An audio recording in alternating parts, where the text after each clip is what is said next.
Good morning, students.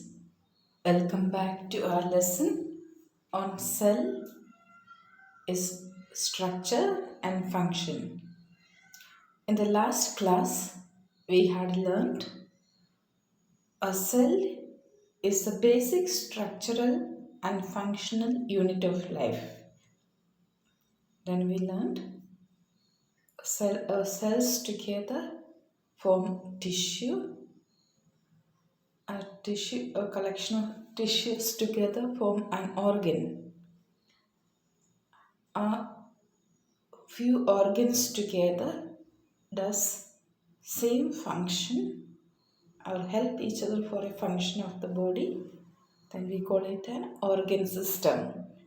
Then we learned example for it: digestive system, respiratory system, nervous system, circulatory system, etc., excretory system, etc.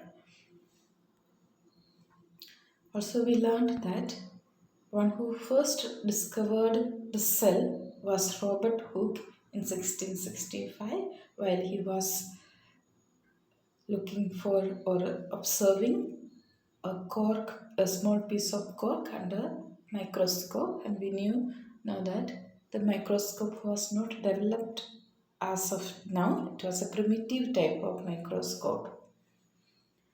Then we learned there are organisms which are made up of a single cell and more than one cell. The organisms which are made up of one cell are called unicellular organisms, example amoeba, paramecium, etc.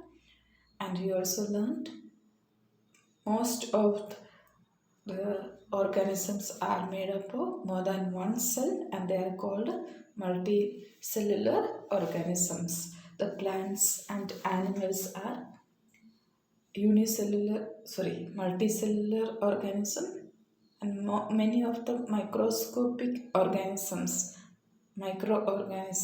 are unicellular organisms. Then we said, since amoeba has only a single cell, for that matter all the unicellular organisms, all the body functions are done by the same cell, whereas in the multicellular organism, different organs does different functions. For example, heart does pumping of the blood, stomach does digestion of the food, etc. Then we learned there are different shapes of and sizes of cells, and we know the cells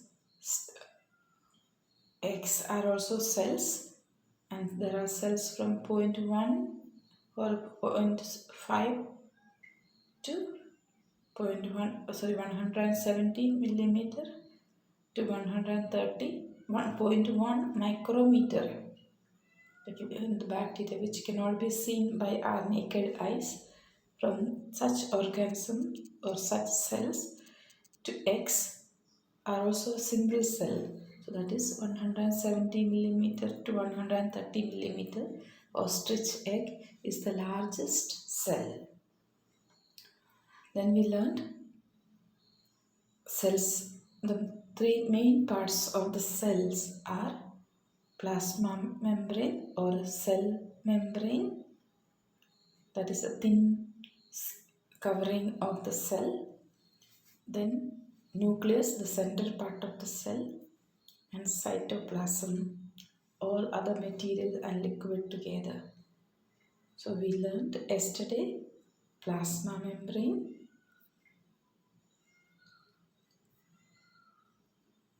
We learned that plasma membrane is the outermost covering of the cell. It separates the cell from all other external cells or any other external mediums. And also we said it gives a cell membrane give rigidity to the cell and also allows things which is needed for the cells to come in and allows what cell does not need to go out.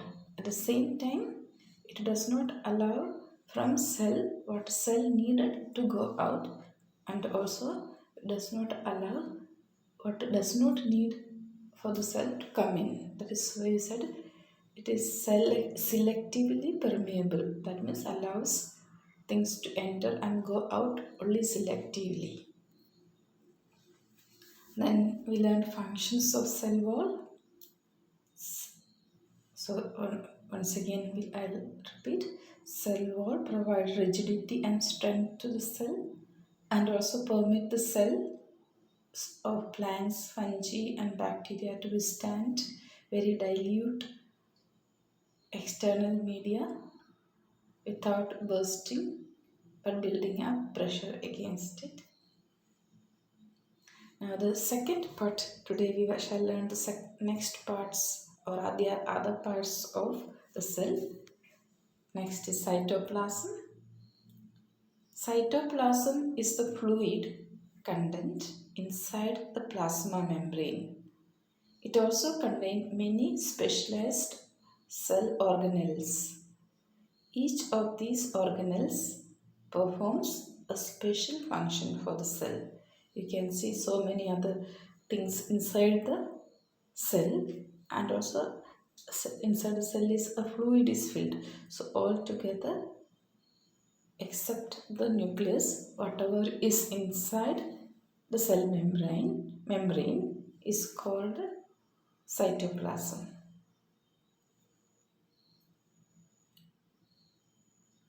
Cytoplasm is the jelly-like substance present between the cell membrane and nucleus.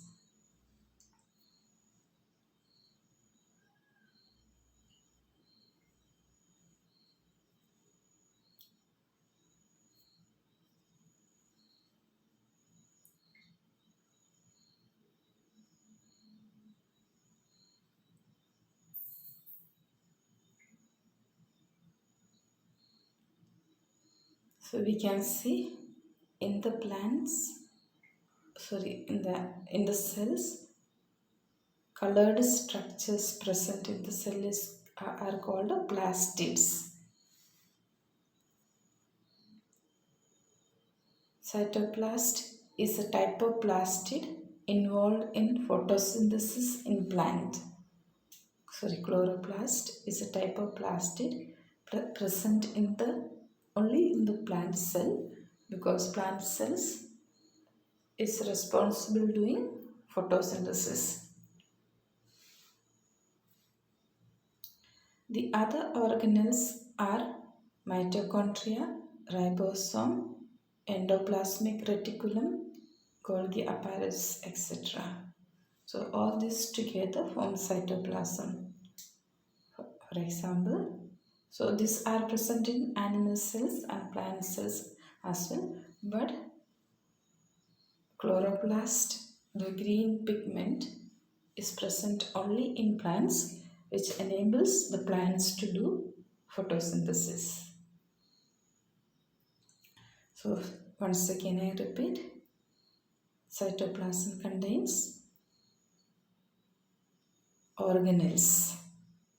These organelles includes mitochondria, ribosome, endoplasmic reticulum, Golgi apparatus, and in plant cell an extra cell organelles are there, that is chloroplast. So we learned between the cell wall and nucleus, the jelly-like substance is called cytoplasm. In that jelly-like, imagine a fruit salad. The fruit salad, the container is the cell wall.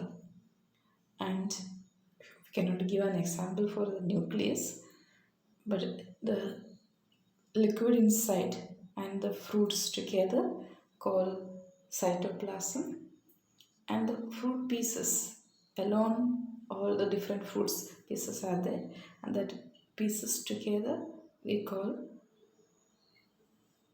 cell organelles. So this is just an example. I just want to say the liquid excluding the liquid part or the jelly-like part, the things which is found inside the cytoplasm is called cell organelles, and cell organelles include mitochondria, ribosome, endoplasmic reticulum, Golgi apparatus, etc. And in plants, an additional cell organelles is there, that is cytoplasm, sorry, chloroplast. Protoplasm, nucleus and other organelles together with the cytoplasm is called protoplasm. So inside the cell membrane, whatever is there, that means it include the jelly like thing, the cell organelles and the nucleus together, it is called a protoplast. A vacuole gives rigid shape to the cell. It also stores waste and food materials in it. So this is one another part in the cytoplasm, vacuoles. Green colored plastids are called chloroplast.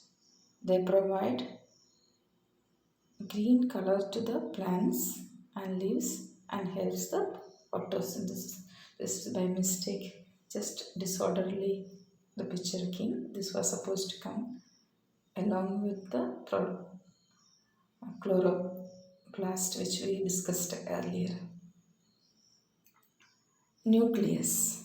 The next part is nucleus. So we reach the third part. We learned what is cell membrane, the outer covering, and chloroplast, that is all the other material which is inside the cell excluding the nucleus. And if we include nucleus also we call chloroplast. So nucleus, the nucleus has a double layered covering called nuclear membrane. So the covering of nucleus is called nuclear membrane. The nuclear membrane has pores. Pores means small holes, which allows the transfer of material from inside the nucleus to its outside, that is to the cytoplasm. So we call nucleus means the center part. The nucleus contains chromosomes which are visible as rod-shaped structures only at the time of cell division. Chromosomes contain information for inheritance of features from parents to next generation in the form of DNA, that is deoxyribonucleic acid molecules. So nucleus contain a covering called a nuclear membrane, and it also contain chromosomes. So chromosomes will be seen as chromosome in an entwinkled form, that is you can see here chromosomes.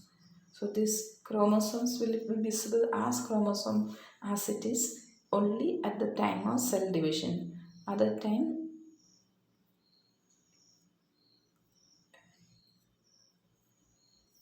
where is that?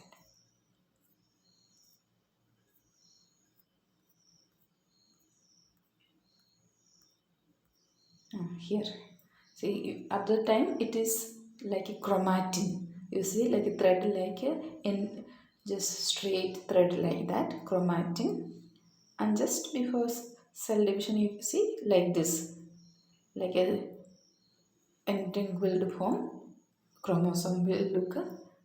Otherwise, it will like a thread, like straight in the nucleus. We can find the microscope.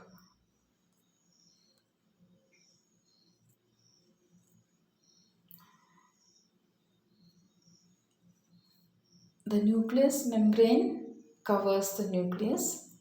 It allows materials to flow in and out of the small pores.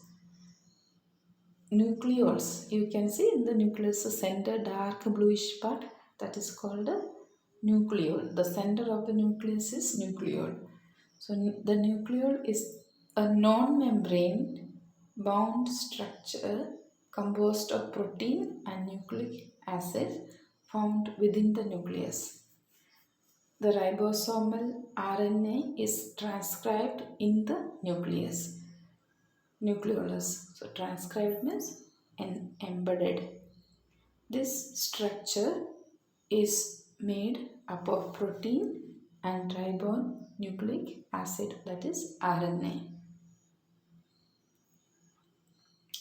You can see nucleus. The parts of the nucleus is outside nuclear membrane and inside nucleolus and chromosomes. Nucleus is the controlling center where the master molecule DNA, what is DNA? Deoxyribonucleic acid. The DNA directs the entire activity of the cell. The nucleus controls the activities of the cell. Nucleus is separated from cytoplasm by the membrane called nuclear membrane. The nucleus contains chromosomes which are visible as rod-shaped structures only at the time of cell division. So like rod-shaped structures as we see only at the time of cell division. Otherwise, I showed before, like a thread embedded in the nucleus. Chromosomes contain informations of inheritance. So from parents to the children or from parents to the offsprings, the qualities, the characters are passed on through chromosomes. The chromosomes contain features or abilities to transfer qualities or characteristics from parents to the offsprings or the children. So like that, the characters or qualities are carried on from one generation to the next generation in the form of DNA, deoxynucleic acid molecules. Chromosomes are composed of DNA and protein. Functional segments of DNA are called genes. Whenever the cell is about to divide, the chromatin material gets organized into chromosomes. We saw chromatin here in the nucleolus around, see, embedded, transcribed in the nucleolus is chromatin, and just before the cell division, chromatin will become chromosomes, and these chromosomes contain DNA and protein. Chromosome is made up of DNA and protein. DNA means deoxyribonucleic acid, and this DNA has the capacity to carry the qualities from parents to the offsprings. Chromosomes are long string-like structures. They are coiled to fit into the nucleus. You see, coiled and become like a bundle of hair or bun of hair. Ladies tie and keep like that. You see inside. Chromosomes are made up of DNA. They are the genetic information of the organisms, also called chromatin when it is uncoiled. See this, here it is coiled, you see, like a scissors bent to, okay? That is chromosome, that take the form of chromosome only just before cell division, otherwise it is in the form of chromatin, uncoiled form of. So once again we can see the part of nucleus, nuclear membrane, chromosomes and nucleolus. Function of nucleus. The nucleus plays a central role in a cellular reproduction. The process by which a single cell divides and forms two new cells. So what is cellular reproduction? This is not reproduction of new organism. The cells divide and become more. So that's why we grow. No? We were single cell organisms at the beginning of our life. The cell divided into become two cell, to next became four cell. Like that, division is called cell reproduction. The process by which a single cell divides and form two new cell is called cell reproduction. It also regulates the cellular activities. You can see each species of organism will have a certain pair of chromosomes which define the characteristics of that organism. In human beings there are 23 pairs of organisms. You can see it is 1, 2, 3 like that named each pair. No, each pair is different, carrying different qualities. So among them, the 23rd pair is called sex chromosomes, and in male there are two different, in the pair contain of two different type of chromosome, that is X and Y, and female sex chromosomes are X chromosomes. So if it is X chromosome, then that is a male. If an organism contains XY chromosome, that is XY is male, XX is chromosome is female. I think I said the other way. So if an organism contains XY sex chromosomes, that is a male, and if an organism contains XX chromosome, that is female. So once again I repeat, every organism, we said cells, has a nucleus. At the center, nucleus contains chromosomes. Chromosomes has in it DNA and protein. Chromosome is made up of DNA and protein. DNA is made up of genes. Genes carries the qualities of or characteristics or define the qualities or characteristics of an organism.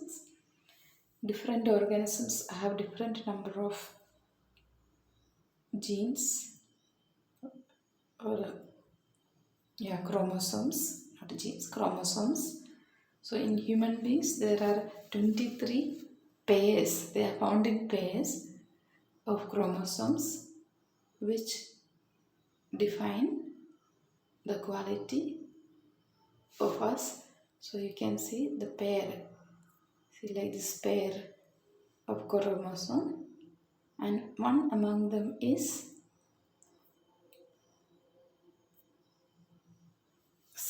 one pair among them is 23rd pair is sex chromosome that defines the sex of the organism.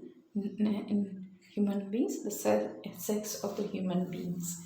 So if chromosomes are XX chromosome, that is female, that organism is female. If the human being containing XY sex chromosome is a male.